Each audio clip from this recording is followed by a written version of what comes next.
Hey folks, welcome back to the channel. Another quick Arc Raiders video for you. We got a couple of days under our belt with the new weather conditions, and I wanted to give you guys an update on what we've learned and what we know.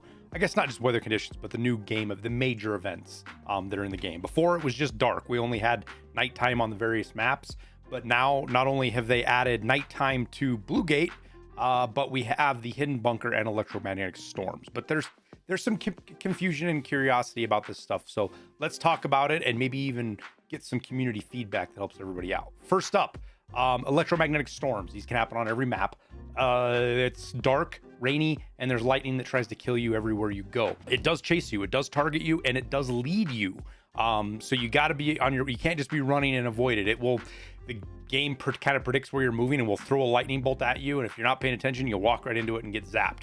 And it has a radius to it. It does certain amounts of, like, the further away you are, the less damage it does, I guess was what I'm trying to say. I have not been hit directly by it yet, thank goodness, so I don't know how much it does. But even being a little bit away, I've had my, I think I had a heavy shield zapped in half by one bolt because I wasn't paying attention. The flip side to this is that it does have better loot. It doesn't say it on the game like it does with night raids. So, like, if you go look at a night raid, right, it says right here, increased loot value. Plain as day, cut and dry, and then it's got the little 2x up here for bonuses for the trials. If you click on electromagnetic storms, it does not say that. Now, again, this is anecdotal. There's no data mining, there's nothing into it, but this is reflections of a lot of players who have played a shitload of time. You know, like me, I got 130 hours in the game. Well, I missed the drag here. I got 130 hours in the game right now, as of today. And I know other players that are right there with me, 80, 90, 110. There's even a guy with more, like 150, 160.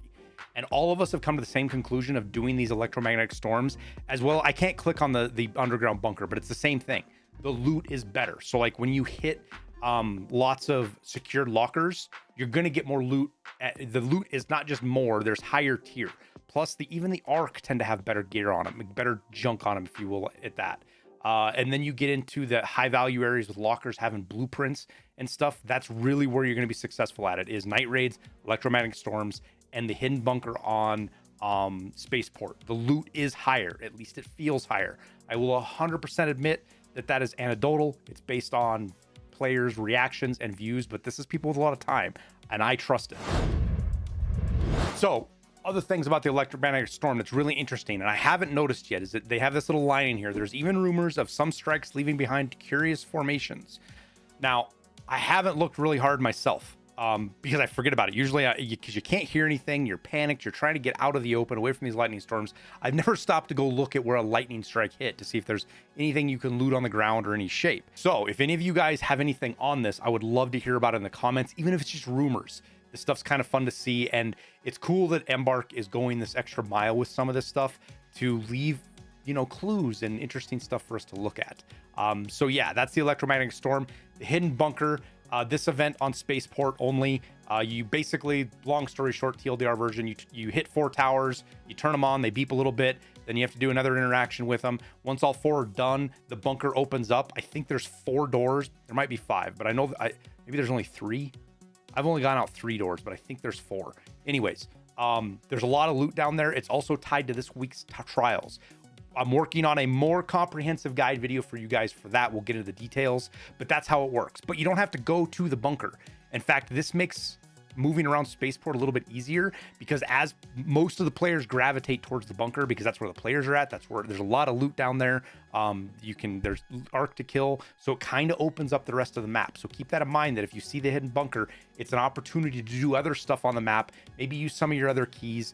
Every time we've done the hidden bunker, the tower has been unlooted, so you can go up to the tower and loot up there if you want to. Great for like cooling fans and some of those other things like that, plus just good loot in general. So that is that. And then night raid on Blue Gate. It is crazy. Blue Gate is a difficult-ish map, in my opinion. It's a great map. I love it, but it's difficult because of its long sight lines. It's open with enough cover and terrain. There's enough defilades in there that people can still sneak up on you. And the underground is is it a war zone. Players down there fighting for the good rooms and stuff like that. And nighttime just cranks it up even more. The loot is a lot better. It is super worth going night. Like I pretty much, if I see night on Blue Gate, I'll drop everything else I can do to go to that map, because the loot is just that much better. So that's it. Just real quick and short, wanted to get you guys some information on the weather conditions that change. Now, these are major events. Again, keep that in mind. So that means that if you're doing any of these three, the electromagnetic storm, the hidden bunker, and night, of course, it's always been that way. That 2x's your points for your trials, which is a must if you're trying to be competitive. But even if you're just trying to get your 3 stars, you know, your 4,000 points, it makes it so much easier, especially if you're doing things like fireballs. I don't know that you could do it in the daytime without I don't know that you could do it without the 2x modifier. Things like doing fireballs, it would be really, really difficult anyways. But that's it. Wrap it up. Thank you guys for watching. As always, hope this is helpful. Don't forget that subscribe and like button helps me out a ton. And it tells YouTube you want to see more of this stuff so you don't miss it. But we'll wrap her up there. Good luck on your raids. I wish you all the safety in the world, and we'll see you topside.